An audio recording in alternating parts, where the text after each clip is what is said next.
Hey everybody, how's it going? I hope you're all having a great day. So there is a tweet that came out recently from a politician in New York City, and a lot of you have been asking what I think of it given some of the content that I've had on this channel over the years and some of the statements I've made. So I thought that I would explain what I think of it via what I call a tale of two desks. This over here is Chris's desk. Chris uses this optical BGA rework station for doing things like replacing the PCH or CPU on some of the newer MacBooks when you need to do that to get the data off of it. He has a PC3000 over here for doing data recovery from hard drives that are clicking after doing head swaps. He has a logic analyzer, a power supply, an oscilloscope. He has all these little socket tools for doing data recovery from all different types of chips. He has a preheater over here for separating iPhone boards when he's doing data recovery.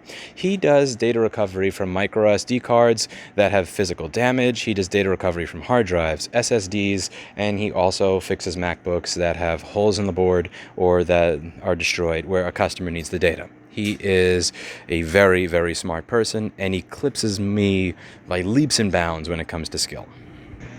This over here is the shipping gentleman's desk. His job is to take what is on this shelf over here, use this packing tape over here to make a box, wrap the device in bubble wrap, put it in the box, and then put it in a pile over here where it then waits for the postman.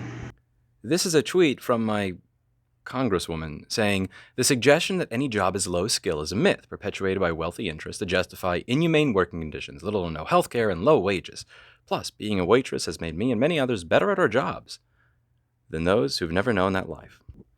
Now, I think it's important to preface this by saying that all people that work at this company deserve to be respected. They deserve to feel respected. They deserve to be treated well. They deserve to feel like their presence here matters, and they deserve to not be treated like shit. That being said, when we use this type of language and rhetoric, we're not acknowledging reality, which is that the first job would take me probably 2 to 5 years to train someone from scratch on how to do, and they might not even be able to do it. Whereas the second job, while I appreciate the individual who does that work, I believe he is entitled to being treated with respect, to be treated fairly and with dignity. I could literally go to the homeless shelter that was next door to my old store and pick someone out who is able to do the job. I remember doing that about 10 years ago. I gave somebody about $100 to help me ship for a few hours and bought him lunch. And because at the end of the day, there is a difference in the skill level necessary to be able to understand what is going on in this document on this board and recover data from a device that's been in the ocean versus taking something from a shelf over here and then putting it into a box over here. And I understand where this is coming from. It's coming from a place of intense aggravation from people who are being treated poorly. But what I think is important is that we keep our eye on the ball and advocate that people be treated better, with dignity, with respect, regardless of what their job is, rather than refusing to acknowledge reality, which is that low skill and higher skill jobs do indeed exist. Something I've said on this channel for the past 7 years is that what I hope you get out of the 600 plus board repair videos I've done, or the beginner's guide to board repair that's about 150 pages, or out of any of the repair workshops that I've done here, the videos, the wiki, is the ability to do jobs that require a higher skill level. Because when you are able to do jobs at a higher skill level, you are able to command more money. Because the basic laws of supply and demand state that if you have a job that is higher skill, that is in demand, that is more difficult to do, that you are going to make more money. And at the end of the day, there is actually a rewarding feeling from going from a lower skill job to a higher skill job. One of my best employees, his name is Dan. He used to be the shipping clerk. His words, not mine. He wanted to start learning board repair because in his words, he called shipping, quote, boring and brain dead. And I don't blame him. I have done that job for 2 or 3 months in a row. I had to do that job while other people were out. And it is actually quite boring and brain dead. And he spent a little bit of extra time learning how to do board repair. And a few months later, he gave him a desk and now he does board repair. And he gets about, I think like a little $1,000 or $1,500 a month more than he did when he started working here, because that is a skill that is more in demand. It is a skill that is of higher value.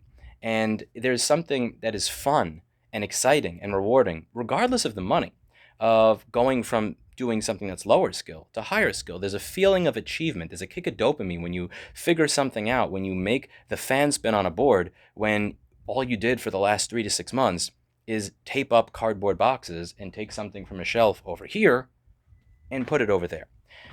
It's important that we advocate that people be treated better, but it's simultaneously important that we not do so by way of pretending that reality doesn't exist. There are low skill jobs and there are high skill jobs, and both of these groups deserve to be treated with respect. But it is important to understand that there is a distinction and that there is nothing wrong with aiming for a higher skill set. There is nothing wrong with continuing to climb, and there is nothing wrong with acknowledging, hey, maybe, just maybe, there's something to aspiring to more than taking something from over here and putting it over here.